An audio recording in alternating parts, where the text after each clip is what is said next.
These days, not only are you supposed to figure out what to do with your life, it's got to be the perfect thing. You've got to find your niche, your sweet spot, and you need to get paid well for doing it. No problem, right? Well, if you're confused, frustrated, or just aren't sure how you're supposed to make all of that come together, this video is for you. People who are happy, passionate, and successful are everywhere, right? Can't we just turn to them to see what they did to get there? Not quite. A few years ago, Gallup conducted an international poll that included questions about workplace happiness and engagement. How many people said they felt engaged at work? Was it A, 65%, B, 35%, or C, 15%? If you guessed A, you're way off. The answer is C. Only 15% of people worldwide said they felt engaged at work. That means that 85% of people around the world don't find meaning and purpose in what they do. Considering that, according to writer Gemma Curtis, we spend 13 years and 2 months of our lives at work. That's a lot of time being upset. But when we look around, we see a different story, right? Social media posts show people pursuing their dreams and living their best lives. And news and interviews showcase entrepreneurs stumbling on that great idea, creating a company and selling it all before age 25. Yet as we just saw, the statistics don't bear this out. In Japan, a whopping 94% of survey respondents said that they're not engaged at work. It's a bit better in the US, but not much. Only 30% of workers say they're happier with their work. So in a world that's so unhappy at work, how do we make that dream come true? There's a single powerful secret I'm going to share that will help you sort it all out. There's a Zen story about 2 monks standing in the garden of the monastery watching some prayer flags waving in the distance. One monk comments, "The wind is moving." The other monk shakes his head. "No," he says, "it's the flags that are moving." A senior monk walks by and the 2 monks ask his opinion. He said, "You are both wrong. It is your mind that is moving." That's the powerful secret, that in life it's actually less about what you experience and more about how you experience it that's important. The truth is actually less about what job you have and more about how you do it that shapes the quality of your life.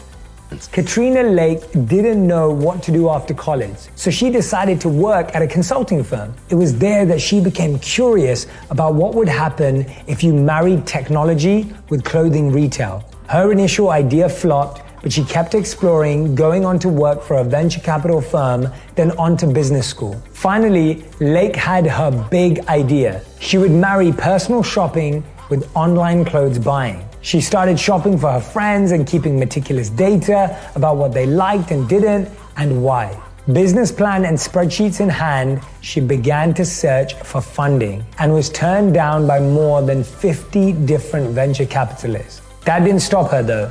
Periodically, she would get just enough money to keep going and building her idea. In 2017, Lake became the youngest woman in history to take a company public, and in 2020, Stitch Fix was valued at $3.37 billion.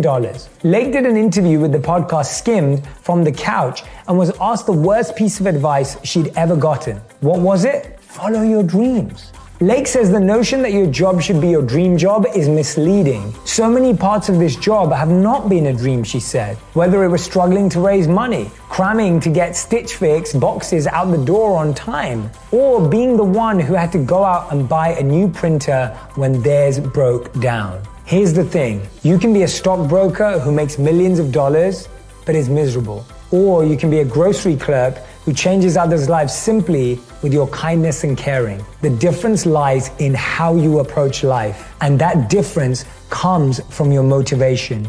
Lee Branham wrote the book, The 7 Hidden Reasons Employees Leave. She said that 89% of bosses think employees quit because they want more money. What do you think the actual percentage was? Quiz time. Was it A, 70%, B, 38%, C, 12%? The answer is C. Only 12% of employees left because of the money. According to data from PayScale, 27% of people surveyed left for an opportunity to do something more meaningful and 17% for more responsibility. and those speak to something called intrinsic motivation. Social scientist Tim Kasser studies values and goals, including two types of motivation: extrinsic, such as for money, image, or status, and intrinsic, such as for personal growth, close relationships, and making the world a better place. He and his colleagues have consistently found that people who place a high value on extrinsic versus intrinsic goals are less happy and report lower levels of satisfaction with life, along with higher levels of anxiety and depression.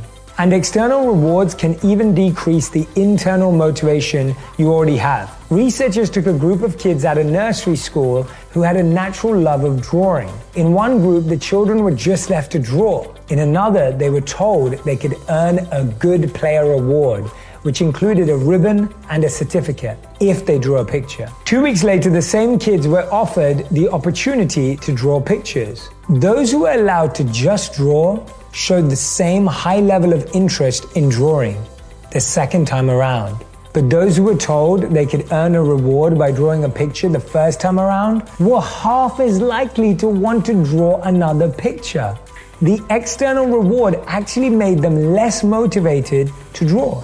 When we do things out of intrinsic motivation, we're more likely to find meaning and purpose in our lives and our work. Here are 3 ways to connect with your intrinsic motivation. First, live for who you want to become. Create a vision of who you want to be in 5 years. In that vision of yourself, list out 5 ways you're feeling about your life and your work and your relationships. Are you excited, joyful, satisfied, fulfilled, driven, confident?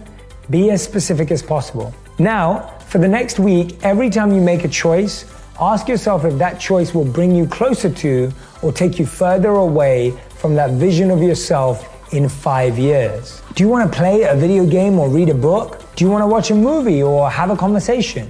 Do you want to take a class or waste time scrolling on social media? Hey, there's nothing wrong with any of those things I said. I love them all. But we need the right ratio. We need to make sure that more of our steps are leading us towards who we want to be than away. It's simple math. Tip number 2 is discover where you can connect something you're already doing or have a natural strength or inclination for to something you're passionate about, that connection point. Your passion doesn't have to pay you, but if your current job can pay your passion, that might just be as good and a good start. Check this out. When computer science professor Louis von Ahn set out to create Duolingo, he had one motivation: to make learning free. As a kid growing up in poverty, he saw so many kids who didn't have access to quality education. So he and a partner created Duolingo, a language learning app that's now used by more than 40 million people worldwide. And while the company has become tremendously profitable, Ahn's motivation was never about making money. It was about giving back. That's major intrinsic motivation, connecting your passion with a larger purpose. One of my greatest loves and one of the things that motivates me is learning. And that's the 3rd tip. Learning to love learning, and no matter what you do in life, you cannot fail. If you look at every situation and ask yourself, what can I learn here? You're going to experience 2 things. You'll get to feel curiosity, awe, and wonder. 3 things that research shows contribute to feeling satisfaction and meaning in your life. And second, if you're always focused on learning, you will never be disappointed, because even when something doesn't go the way you'd hoped or planned, you can learn from it. As Katrina Lake says, I think a lot of people find themselves unhappy in their jobs because it's not their dream. But I think at the end of the day, if you're learning and if you're working with great people, that's going to be a rewarding experience.